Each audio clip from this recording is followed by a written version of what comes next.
Nós falamos semana passada a respeito do capítulo 1 e todos os pontos ali foram ministrados.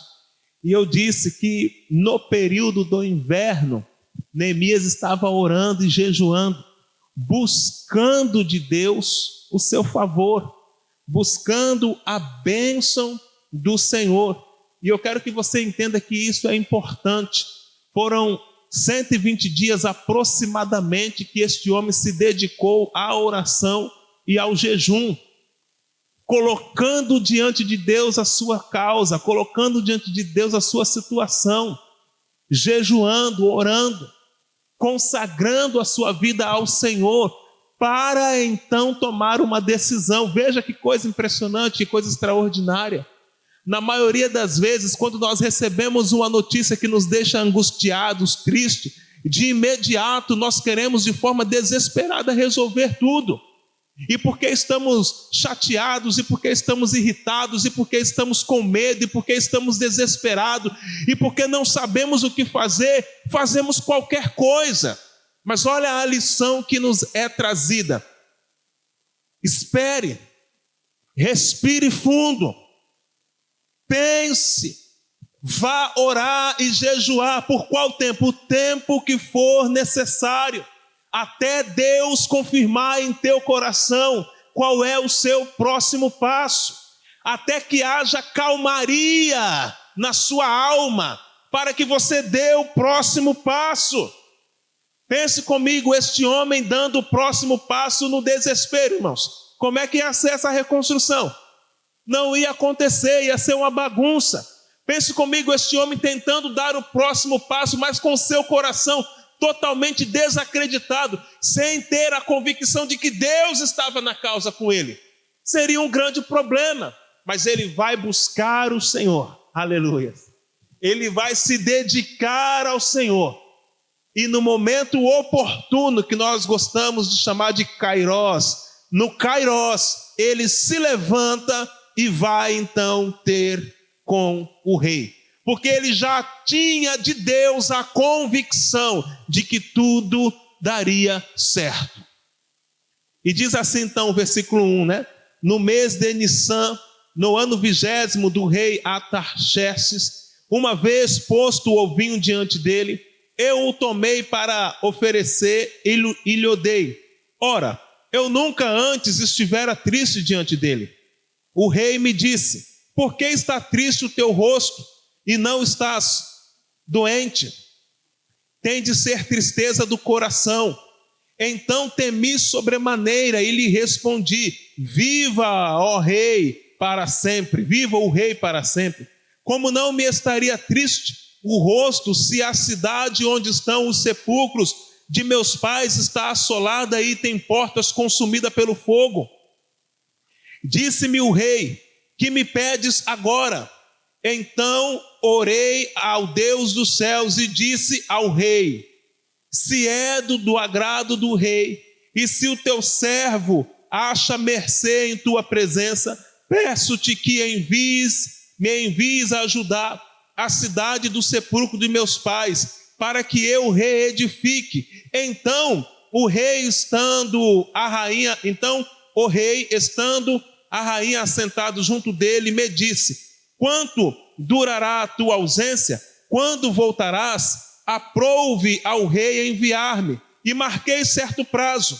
E ainda disse ao rei: se ao rei parece bem, deem-se-me carta para os governadores da além do Eufrates, para que me permita entrar em Judá, como também carta para Asaf, guarda das matas do rei, para que me dê madeira para as vigas das portas da cidadela do templo, para os muros da cidade e para a casa em que deverei alojar-me. Eu rei, mas deu, porque a boa mão do meu Deus era comigo. Eu quero que você se atente para algo extraordinário nessa passagem que nós lemos, nesse ponto que nós lemos aqui. Vamos ler outros versículos, mas por enquanto até o 8. Neemias, ele tem o seu período de busca, porque ele sabia que era sério o que havia acontecido. Ele tem o seu período de jejum, de oração. Ele se separa para estar com Deus, solitude, porque ele tinha profunda consciência da seriedade do que estava acontecendo. Faça uma pergunta para quem está do teu lado. Você tem ciência da seriedade do que está acontecendo na sua vida?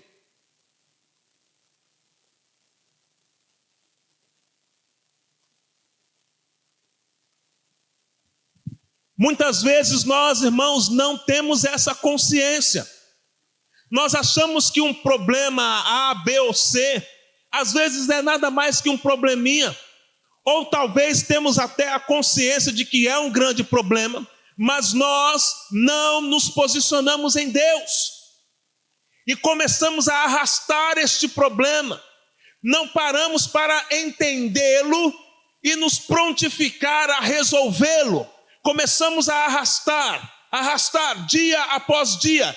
Ei, uma decisão precisa ser tomada na nossa vida. E nós estamos arrastando dia após dia essas decisões. E reclamamos e nos entristecemos, porque não vemos mudança, porque não vemos crescimento. E dizemos, Senhor, o que será de mim amanhã? Senhor, o que será de mim semana que vem? Senhor, o que será da minha vida, da minha família, do meu ministério? Estamos tão preocupados com o amanhã, que estamos esquecendo, queridos, de plantar hoje aquilo que nós queremos de melhor para amanhã. Estamos esquecendo de que precisamos começar a semear alguma coisa. Este homem por 120 dias semeou lágrimas, aleluias. Semeou lágrimas aos pés do Senhor, dizendo, papai, eu preciso da tua direção, eu preciso da tua ajuda, nos dias frios, nos dias de inverno, nos dias escuros. Ele não entrou em desespero, pelo contrário, ele foi aos pés do Senhor, até que o Senhor lhe respondesse, até que ele tivesse a convicção de que a mão do Senhor era com ele. Mas é claro que para muitos é muito mais simples e muito mais fácil fazer o quê? Deixa a vida aí acontecendo. Vamos ver o que vai acontecer amanhã. A tua casa está ruindo e você está querendo ver o que vai acontecer amanhã. Está tudo de ponta cabeça, um caos. E a gente está deixando acontecer. Vamos ver se amanhã melhora sozinho.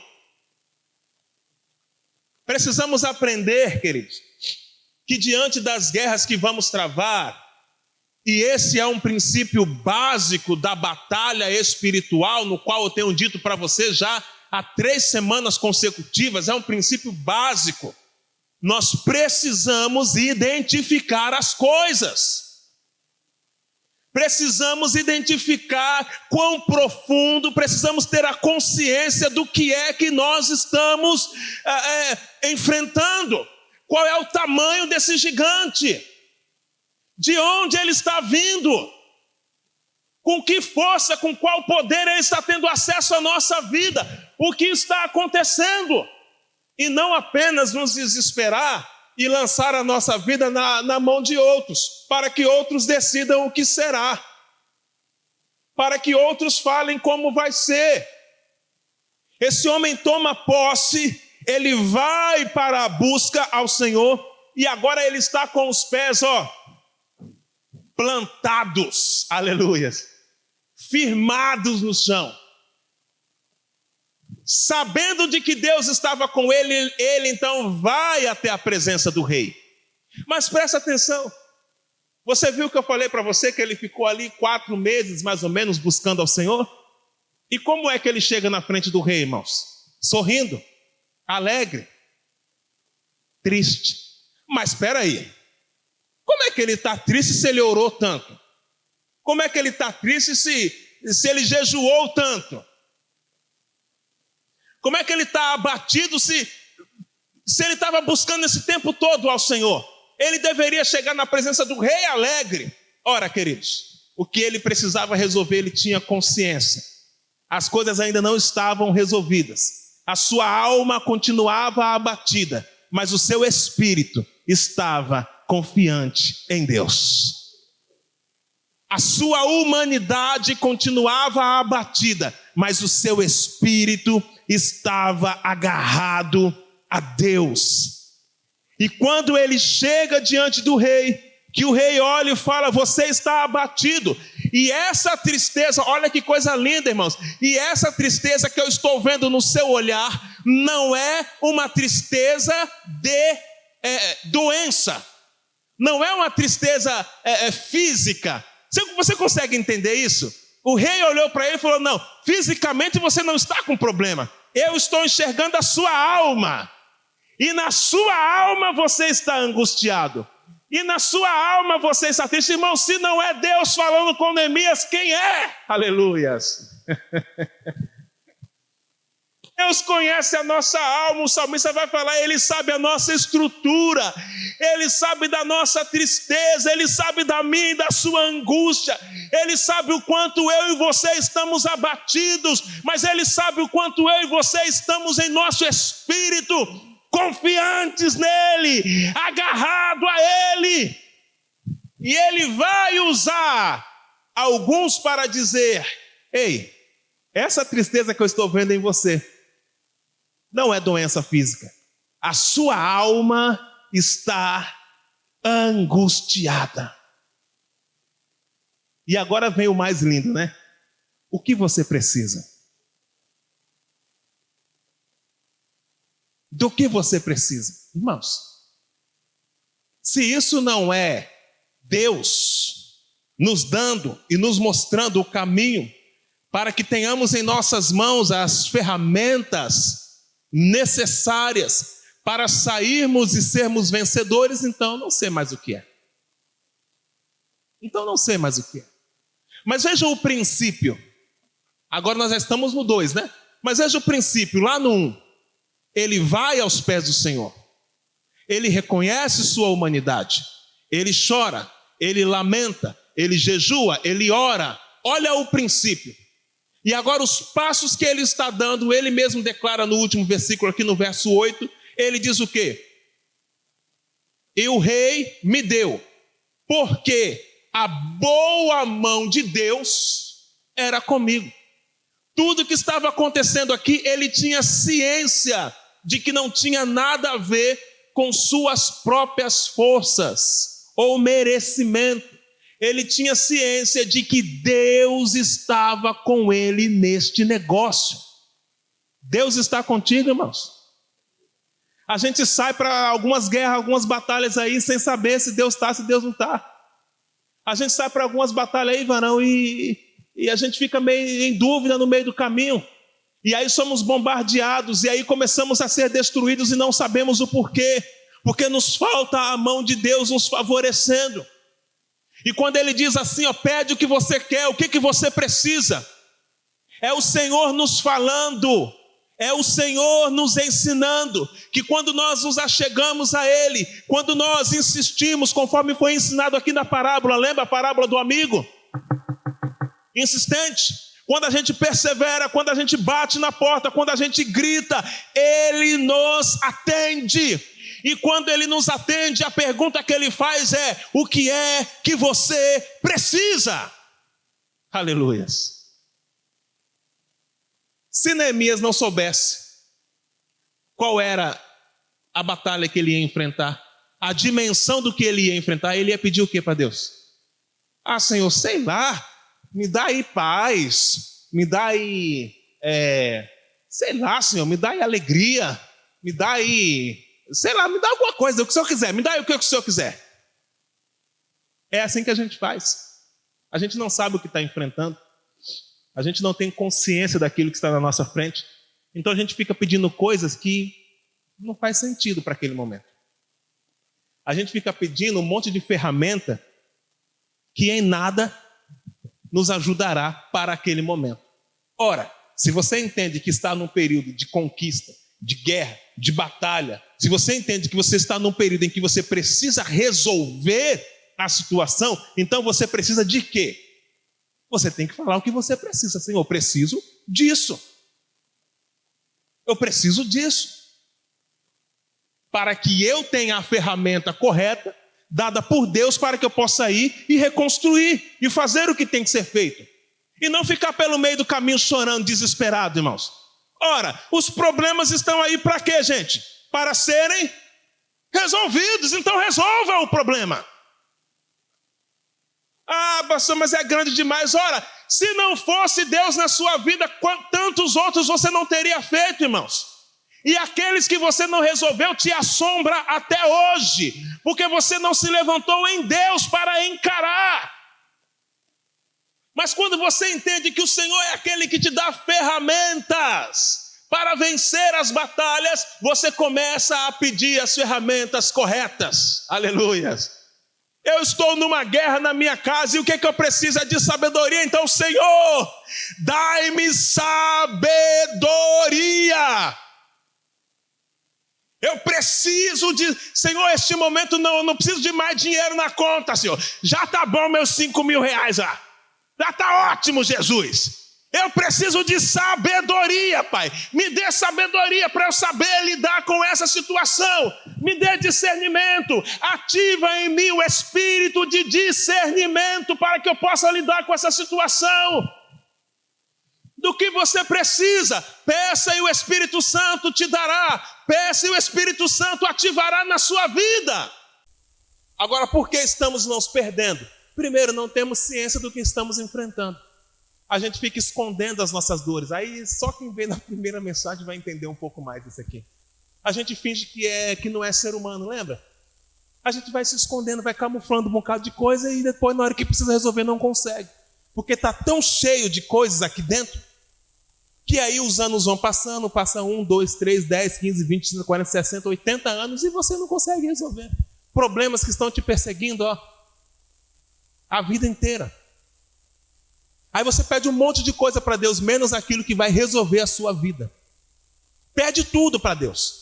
Ah, já sei. Se eu for participar do ministério de louvor, aí tudo vai ficar bom. Senhor, eu quero participar do louvor, quero participar do ministério de louvor, quero participar do louvor. Eu preciso ir para o louvor, preciso. Aí vai para o ministério de louvor, começa a dar um problema terrível no ministério de louvor. Aleluia. Ah, não, se eu for para o diaconato, aí minha vida resolve, porque agora eu sou diácono. Diácono tem poder. Entendeu? Diácono é poderoso, então bora para o diácono. Aí chega no diaconato, irmão, tem que apertar o parafuso ali, tem que subir não sei não, tem que chegar mais cedo, tem que dizer, isso não é para mim não, Deus me livre, eu não aguento mais isso não, então fora disso aqui, não resolveu minha vida isso aqui não. Não, então eu vou para o presbitério, porque o presbitério, aí é autoridade, eu chego lá, não faço nada, todo mundo vai me olhar e falar, o presbítero, vão me servir. E a gente vai fugindo, irmãos, quando na verdade deveríamos entender o seguinte, qual é a mazela que está latente no que diz respeito lá, escondido, abafado, lá nas poeiras, lá nos recônditos, lá no quarto escuro, que ninguém acessa esse quarto do teu coração. É lá, é aquilo ali que tem que ser resolvido. É esse o problema que tem que ser resolvido. Aí quando bate lá na porta, o Espírito Santo bate, que ele não é mal educado, ele bate lá na porta, porque quem é que começa a falar do outro lado? O orgulho começa a falar, quem é que está aí? É o Espírito Santo, nem vem, aqui você não vai entrar não. Quem é que está aí? É o medo. O medo pergunta, né? Quem está aí? É o Espírito Santo, não, vai entrar aqui também não. Aqui está dominado, é a gente que toma conta disso aqui. Quem é que está aí? Vai perguntar a dúvida. Espírito Santo, eu vim aqui resolver esse negócio. Não, aqui você não vai entrar não. Deixa nós quietos aqui no nosso quarto aqui ninguém mexe. Mas aí quando vem os problemas da vida, essa porta se abre, irmão, e parece que é a porta do inferno abrindo. E aí sai tudo de lá de dentro e começa a te atormentar, te aprisionar. E ali impedir de avançar. Porque a gente não quer resolver as coisas sérias da vida. A gente fica brigando por causa de cantina, por causa de som, por causa de flor, por causa de não sei o quê. E não quer olhar para o nosso coração e entender que lá dentro tem um monte de coisas que precisam ser resolvidas. Mas é melhor ficar com intriga com os irmãos. É melhor ficar, mas o pastor isso, mas fulano aquilo. Não importa o que fizeram. O que importa é como é que está o seu coração, queridos. O que precisa ser resolvido aqui dentro primeiro, porque está sendo manifesto através das nossas ações. Não amamos, não cuidamos, não abraçamos, não oramos, não honramos um ao outro. Por quê? Porque lá dentro está tudo estragado. Ora, peça e o Senhor te dará. Peça e o Senhor te dará. Terça-feira, se eu não estou enganado, eu ministrei sobre constância. Por que tanta gente é inconstante, irmãos? Porque são mal resolvidos. Ah, pastor, eu sou mal resolvido? É. A inconstância, Marcos Félix. Acertei?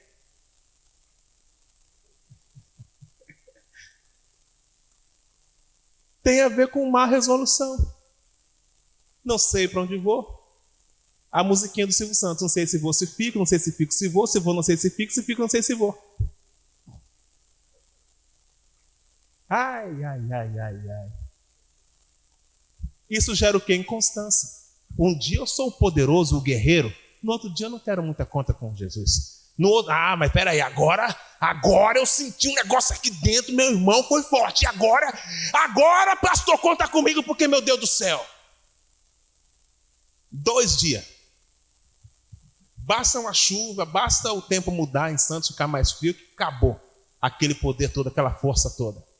Homens e mulheres que quando o vento sopra, não estão enraizados em Jesus, não estão estabelecidos na roça. Sabe por quê? São inconstantes. E são inconstantes por quê? Porque não sabem a quem de fato estão servindo.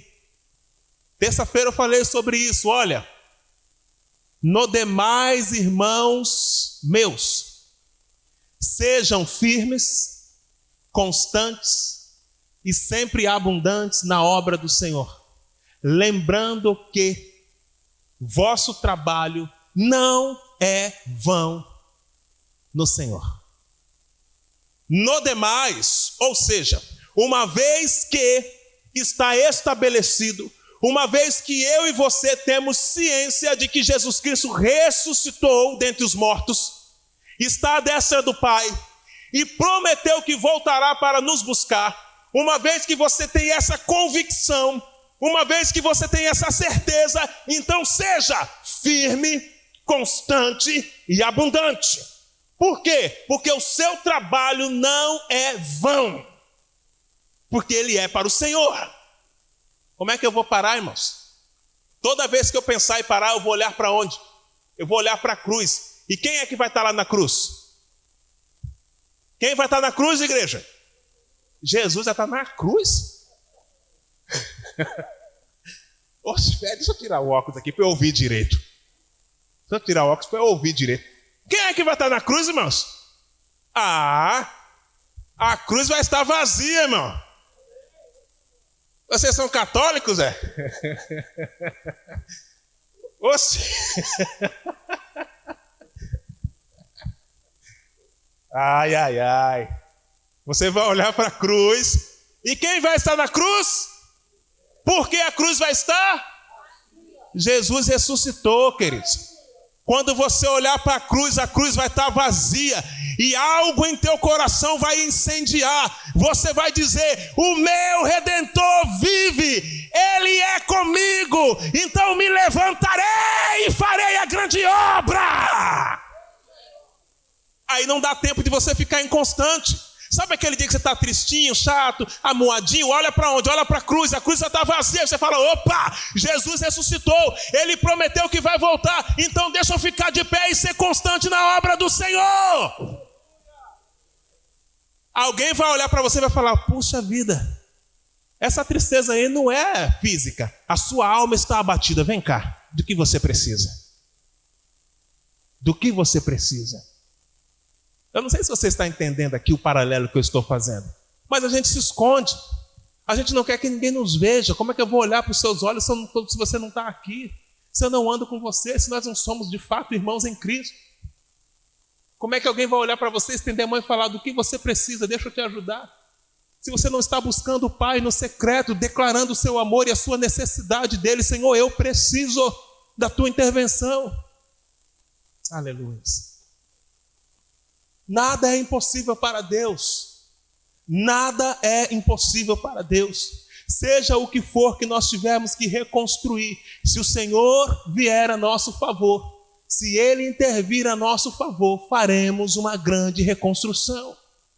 Mas o que nós precisamos é da mão de Deus conosco. O Espírito Santo nos é dado e Ele ativa em nós todas as ferramentas necessárias para que possamos reconstruir. Todas as ferramentas. Versículo 12, por favor. Sara, versículo 12. Então, à noite, me levantei, e uns poucos homens comigo. Não declarei a ninguém o que o meu Deus me pusera no coração para fazer em Jerusalém. Não havia comigo animal algum, senão o que eu montava. Queridos, esse capítulo 2, na verdade todo o texto, de Neemias, ele tem muitas simbologias importantíssimas, mas que a gente não consegue tratar todas elas. Então eu estou indo nos pontos que o Senhor colocou em meu coração para tratar com vocês, tá bom? Mas tem muitos pontos aqui, principalmente quando fala das portas, essas questões dos animais não estarem juntos, e dentre tantas outras que a gente poderia trabalhar, mas não é esse o meu foco. É outro para a nossa realidade. Aqui, perceba que ele recebe o favor do Senhor. O rei, então, libera todas as ferramentas, todas as ferramentas que ele precisava. E não é uma legião de anjos que desce para resolver o problema. Neemias pega as ferramentas que Deus lhe dá e vai resolver. Amém? Vamos falar para o nosso irmão para a gente ter certeza que todo mundo entendeu. Irmão, fala aí para o irmão. Irmão, não é um anjo que vai resolver esse problema. É você, com as ferramentas que Deus vai te dar. E aqui nós temos algo interessante, no qual ele vai dizer o quê? Que ele se levanta de noite e ele vai olhar, ele vai dar uma olhada em Jerusalém. Põe o verso 13 para poder ficar mais claro isso. De noite saí pela porta do vale, para o lado da fonte do dragão e para a porta do monturo, e contemplei os muros de Jerusalém, que estavam assolados, cujas portas tinham sido consumidas pelo fogo. Ele foi olhar o tamanho do problema. Ele foi observar. Lembra quando Jesus diz assim, quando você vai construir alguma coisa, você tem que fazer o que antes? Planejar, projetar, para ver do que você precisa, para ver se você tem todo o material, para ver se está tudo certinho. Por quê? Porque quando você começar a construir, no meio do caminho você parar, por falta de material, por falta de verba, por falta seja lá do quê, todos vão zombar de você, que começou e não terminou. E a nossa mania como cristão é essa. Me perdoe dizer, mas são verdades. Nós temos essa mania de simplesmente ir entrando em um monte de guerra, em um monte de desafios, sem saber o que está acontecendo, irmão. E aí no meio do caminho a gente vai parando, vai desistindo. Sabe aquele negócio, irmãos, vamos fazer isso aqui? Irmãos, aqui, eu estou em tudo e não estou em nada, irmãos. Eu pego tudo e não termino nada, vaso. Porque eu não paro para projetar, para planejar, para entender que com Deus as coisas é feita da forma certa, correta, organizada. Não é de qualquer jeito, irmãos. Deus, Ele quer abençoar o teu projeto. Você será bem-sucedido, mas onde está o projeto? Aleluia. Onde está a sua dedicação em olhar tudo o que está acontecendo? Onde está queimado? Onde está destruído? Onde os muros não estão construídos? Onde é que está cada detalhe, cada parte? A gente não quer parar para fazer isso. Nós vamos chamar isso de introspectiva. Olhe para dentro de você e quais são as partes das cidades internas que estão sem muro. Onde é que as portas do teu coração estão queimadas? A gente quer fugir disso, irmãos, e ficamos nos escondendo mais uma vez em um monte de coisa. Olhe para dentro de si. Faça uma introspectiva, faça uma análise. Esta e esta área precisam ser reconstruídas. Porque está arrasada, é terra destruída. Presta atenção, você está respirando? Então dá tempo. Então dá tempo. Você parar de respirar, quando acabar, não ter mais, aí acabou. Aí não tem o que fazer, não tem mais o que fazer. Não tem mais o que fazer. Mas se você ainda consegue encher os seus pulmões de ar, ainda dá tempo de você consertar essas portas, estes muros. Ainda dá. Mas você precisa parar. Parar. Lembra quando eu ministrei aqui o Salmo 46:10? Aquietai-vos e sabei. Ou é 40:10? É 46, né? Põe aí 46:10, Salmos. Vamos ver se é esse. Eu acho que é.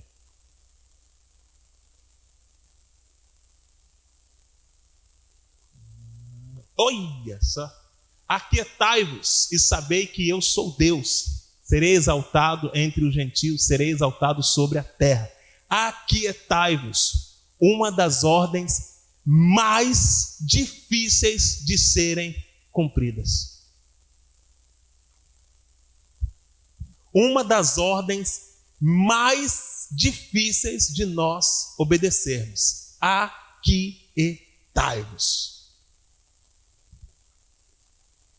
Essa é uma das mais difíceis, porque exige que nós fiquemos em silêncio interior para refletir, para contemplar, para meditar. E isso para nós é uma tarefa quase impossível. Principalmente neste mundo pós-moderno, no qual nós somos incentivados o tempo inteiro a falar. Nós precisamos falar. Nós precisamos responder, nós precisamos nos justificar, nós não podemos ficar quietos, nós não podemos ficar calados, nós não podemos, a gente precisa de alguma forma, principalmente nesse mundo pós-moderno no qual não nos incentiva a solitude, é o tempo inteiro a gente se enchendo de tarefa. Sabe aquele dia no qual você não tem nada para fazer e você fala, meu Deus, não tem nada para fazer? Não, eu vou arrumar alguma coisa para minha cabeça. E a gente vai arrumar alguma coisa para nossa cabeça? Sabe por quê? Porque a gente não consegue aquietar, a gente não consegue ficar quieto.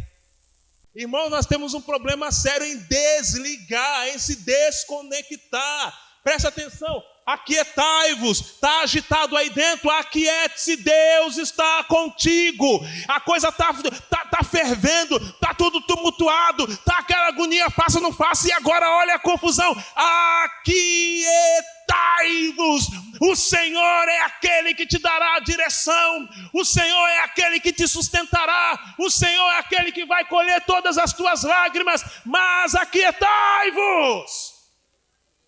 Aleluias. Olhe para dentro de si. Faça essa introspectiva. Presta atenção, ele sai para analisar, para ver como é que estava. E ele não disse nada a ninguém.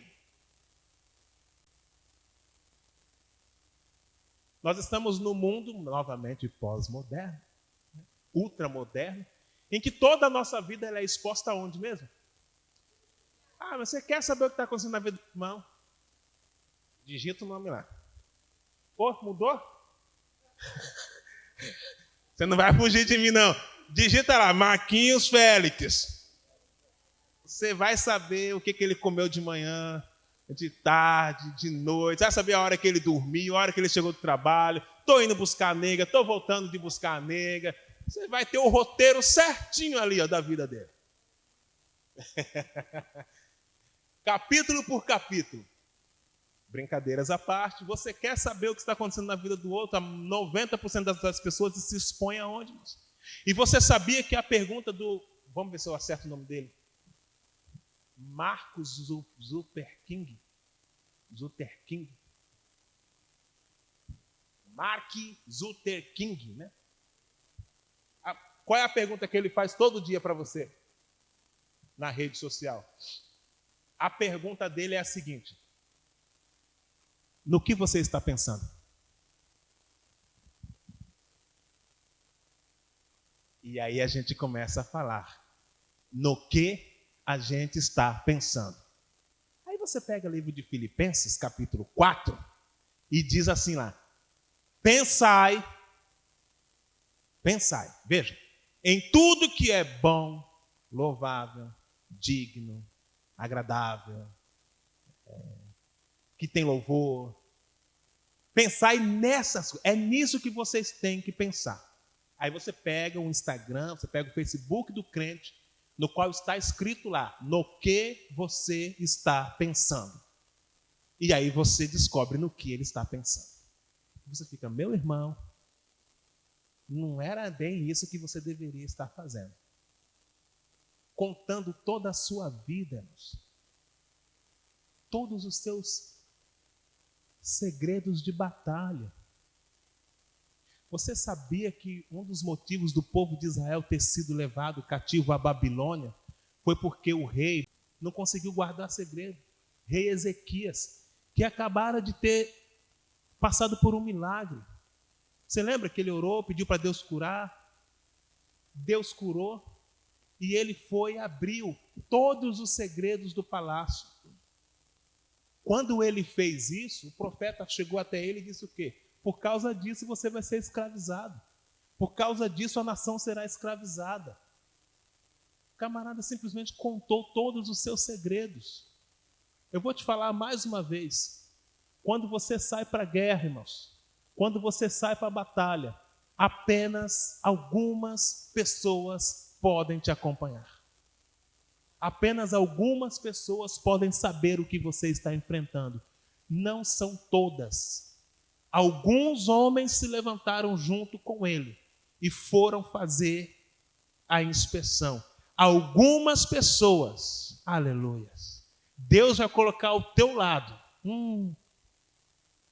para olhar para a tua alma, para fazer uma inspeção na tua alma e falar o que é que está desalinhado, o que é que está queimado, o que é que está destruído. E estas pessoas são as pessoas que Deus está levantando para te ajudar até o fim desta obra. Não são todas, são algumas pessoas. Está revoltado? Eu não vou te julgar por isso, te condenar. Não tem problema, irmão. Eu também tenho meus dias de revoltas também. Está revoltado? Vá para os pés do Senhor e não para a rede social. Está chateado, Vaso, com isso, com aquilo? Vá para os pés do Senhor. E não se expor. Alguns, Deus vai colocar ao teu lado para andar contigo, para te ajudar a verificar, a ver aquilo que precisa ser consertado.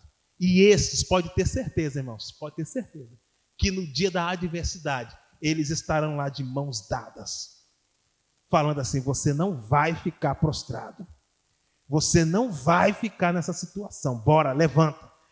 Eu não quero ver ninguém. Você vai, porque eu estou aqui, me dê a mão, bora, levante. Jesus fala que não há coisa maior do que dar a nossa vida pelo nosso irmão. Não é isso, pastor Gilberto? Você não pregou isso aqui? Acho que não, eu não sei se foi você ou foi a Cris que pregou. Não há maior do que dar a nossa vida pelo nosso irmão. Mas como que eu vou dar a vida por alguém que não quer receber a vida? Como? Pode contar os seus segredos para mim. Pode contar as suas dores para mim. Porque eu estou aqui para dar a mão para você e a gente caminhar junto. Mas vamos caminhar junto. Não é caminhar paralelo. Paralelo. Lado a lado. E aí eu grito aqui: e aí, tá tudo bem? Tá indo. Tá bom, qualquer coisa você fala que eu pulo o muro, hein? Tá bom, vamos vendo aí. Anda do lado assim, mas nunca se conecta, nunca se junta. Sempre tem um muro no meio, sabe aquela barreira no meio? Aquela divisão. em que eu não sei de fato quem é você, em que eu não consigo olhar para os seus olhos, porque há uma barreira entre nós. Ou então é como se fosse um vidro, né? No qual você abaixa até aqui, ó. Você pode ver até aqui. Daqui para frente você não pode ver. Você tem que ver isso aqui, ó. Visita em casa, você só pode ver a sala e o banheiro. Os quartos você não pode entrar. Misericórdia, entrar no quarto, visita entrar, toma um susto. Então ninguém pode saber que está bagunçado lá. É só que fica aqui. Para quem você tem contado os teus segredos? Com quem você tem se confessado? Com quem você tem falado? E às vezes você fala com pessoas que falam, fulano não presta mesmo, né? Joga isso, abre mão disso aí, joga isso fora. Isso não presta não sei o quê. Só com gente assim, pare. Abra o seu coração com os filhos de Deus. Os verdadeiros filhos de Deus. Aqueles que amam a obra do Senhor. Aqueles que amam a causa do reino do Senhor. E não aqueles que estão por aí, por este mundo afora, acabando com a igreja de Jesus. Não. Se conecte àquele que ama a Deus, que tem coração quebrantado e que está disposto a se arrepender todos os dias. E para nós finalizarmos, versículo 17 e 18, olha o que ele fala. Olha a conclusão. Ele chega para o povo e diz assim, então lhes disse, estais vendo a miséria em que estamos? Jerusalém assolada e as suas portas queimadas. Eu falei errado, o que está acontecendo aí? Burburinho. Eu falei 18, é o 17. Então lhes disse, estais vendo a miséria em que estamos? Jerusalém assolada e suas portas queimadas. Olha, vinde, aleluia, diga comigo, vinde. A consciência, Igor, olha que consciência, vocês estão vendo o que está acontecendo? A miséria a qual nós estamos, lembre-se que lá na semana passada eu falei sobre o nós, não sobre o eu, sobre você. Eu falei sobre o nós, que Neemias usa inclusive na oração. Olha a miséria em que nós estamos. As portas queimadas. Jerusalém está assolada, então venham, pois, e reedifiquemos os muros de Jerusalém e deixemos de ser opróbrio. Aleluias. Deixemos de ser miseráveis. Deixemos de ser vergonha. Ei, chega de ser vergonha. Chega de ser uma vergonha, irmãos. E lhes declarei com a boa mão do meu Deus, como a boa mão do meu Deus estivera comigo, e também as palavras que o rei me falara. Então disseram, aleluias, disponhamo-nos e edifiquemos, e fortaleceram as mãos para a grande obra. Como é fácil, irmãos, batalha espiritual só falando. Não é fácil batalha espiritual da boca para fora? Vamos pisar na cabeça do diabo? Vamos, pisa aí, pisa aí. Aí tinha uma música antigamente que dizia assim, eu fui no terreno do inimigo e tomei tudo que ele me roubou, tudo que me roubou. Aí debaixo dos meus pés, debaixo dos meus pés, debaixo dos meus pés, debaixo dos meus pés. Ei, Satanás, debaixo dos meus pés. Eu fui no terreno do inimigo e eu roubei tudo que... Não, tomei tudo que me roubou. Aquela festa, um frevo, né? Tomei tudo que me roubou. Como era gostoso cantar isso, irmão. Eu cantei muito essa música, dancei muito essa música. O problema é que segunda-feira chegava. E o bicho ruim estava lá, quer dizer que você esteve lá em casa.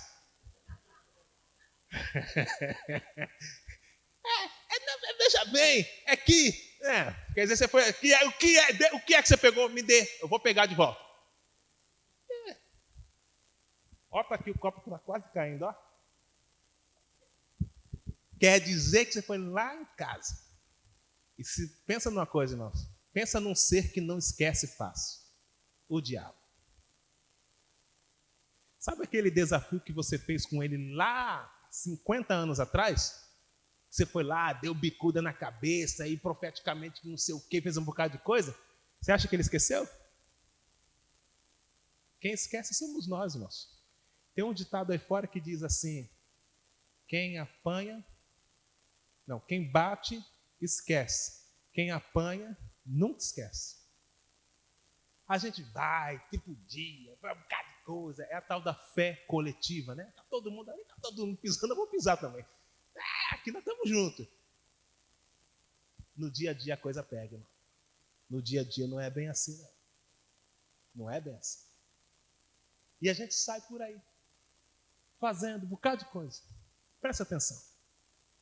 Esse homem, ele vem passo a passo, e isso é um roteiro lindo de reconstrução e de vitória em meio às batalhas.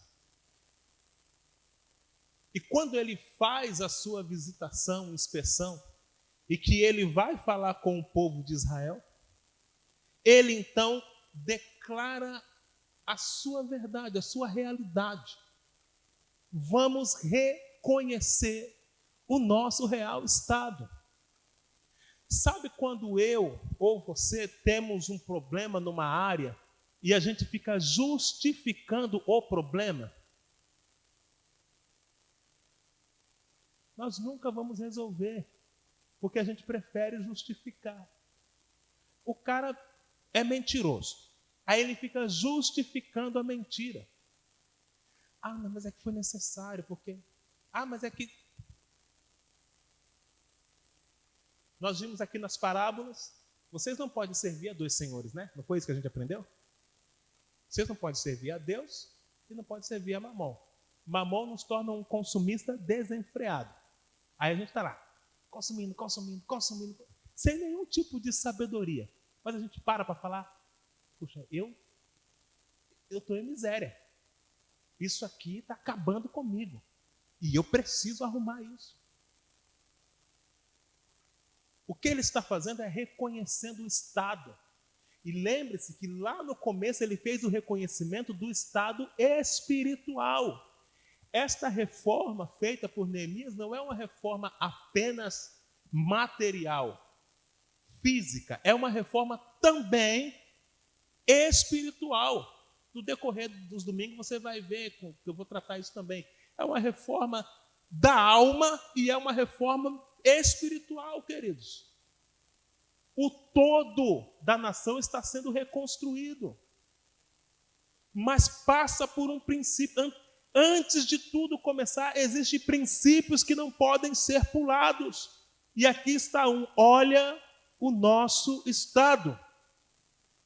Mas venham, ou seja, vamos nos posicionar, que é uma das tarefas mais difíceis também do crente.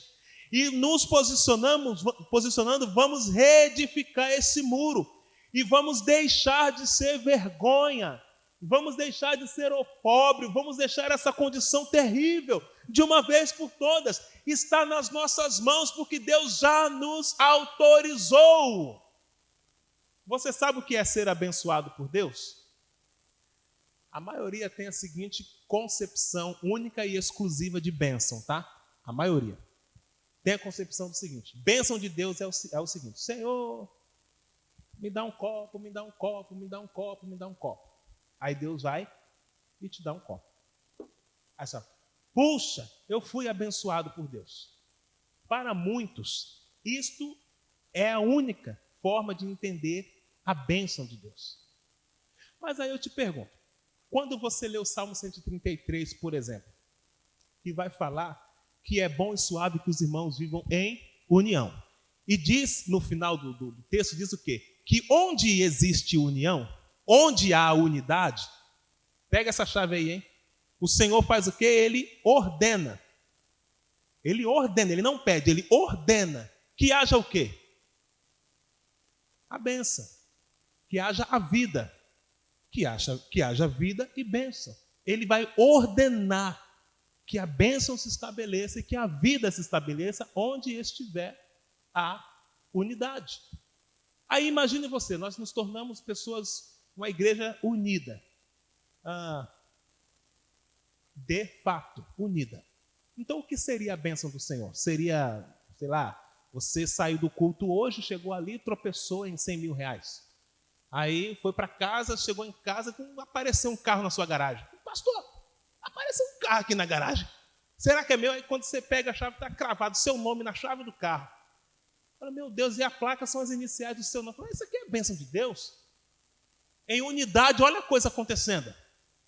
Para muita gente é isso, irmãos, a bênção do Senhor. Mas a bênção do Senhor está para além de Ele realizar ou manifestar ou materializar algo na sua vida. A palavra bênção, em sua raiz, está conceituada como autorização. Diga comigo, autorização. Você ser abençoado é você ser autorizado por Deus para conquistar. É você receber a autorização de Deus para conquistar, para realizar. É Deus falando assim, ó, negócio fechado, filhão. Vai, tá na bênção, estou autorizando. O que você precisar, eu vou liberar, pode ir. Isso é a bênção de Deus sobre nós, irmãos. Por isso ele apresenta ao Senhor e por isso ele está dizendo agora, venham, por quê? Porque a boa mão de Deus está comigo. Venham por quê? Porque Deus me autorizou a fazer isso aqui. Deus me autorizou, Marise, a fazer. Então venha comigo nesse negócio, que grande será essa obra. Eu estava lá na cidade de Guarulhos e Deus disse, Saul, levanta-te e vai para Santos. Eu estou te autorizando e te abençoando e te dando todas as ferramentas para realizar uma grande obra. Vai, menino! Eu levantei e disse, estou indo. Peguei minhas malas, minha cuia e desci. Cheguei aqui em Santos, reuni o povo e falei, se vocês estiverem comigo, grande será a obra neste lugar. Deus fará algo extraordinário. A gente às vezes fica abatido por você, mas deixou a obra, rapaz. Quando estava na construção, parou, já estava na segunda fileira do muro, o trabalhador foi embora. Mas não tem problema não, esse foi, Deus manda outro. Mas aquilo que Ele me autorizou a fazer vai acontecer. Aquilo que Ele disse vai, faça, eu vou fazer. Porque não é ordem humana, é ordem de Deus. É ordem de Deus, queridos. E aí eu preciso fazer o quê? Olha o nosso estado. Olha o nosso estado. E aí você me conhece. Estou 10 anos falando do nosso estado. Olha o nosso estado, irmão. Olha o nosso estado. Vamos nos arrepender. Vamos nos posicionar. Eu acho que vocês nunca ouviram tanto falar de posicionar e de arrependimento quanto eu desde que eu cheguei aqui. Eu só prego sobre isso. Chega, irmão. Vamos nos converter. Vamos nos converter. Vamos mudar esse caráter. Chega de ser um crente só da boca para fora. A gente fala que é crente, mas não age como um crente. Não vive como um crente em Jesus. E aí pega pesado, bate de um lado, bate do outro, bate não sei o quê, bate. Aí tenta chamar alguém para trazer um refresco. Chama alguém para trazer um refresco. Aí chama o pastor Gilberto vem e pá. Pelo amor de Deus, chama a Cris. Aí a Cris vem, pega o microfone, pá. Aí chama a pastora Roseli, misericórdia. Aí desembanha a espada. Aí, meu irmão. E vira, e mexe para um lado, mexe para o outro. Fiquei sabendo eu que um dia até a Ana Paula desceu o cajado em todo mundo aí, irmão. Aí eu digo, bom, eu acho que não é eu que estou errado então, né? Porque Jesus usa todo mundo aqui só desse jeito, ué. Como é que nós vamos fazer? Sabe por quê? Reconheçamos o nosso estado. De posse da nossa realidade, a gente vai se posicionar para mudar isso. Quando a gente finge que está tudo bem, a gente não faz nada. Nada. Aí constrói muro, em vez de colocar cimento, constrói com cal. Constrói com cal. Semana que vem vamos falar sobre os inimigos. Os inimigos vêm e sopram. O muro cai. É sério, irmãos. A coisa é séria. O negócio é sério.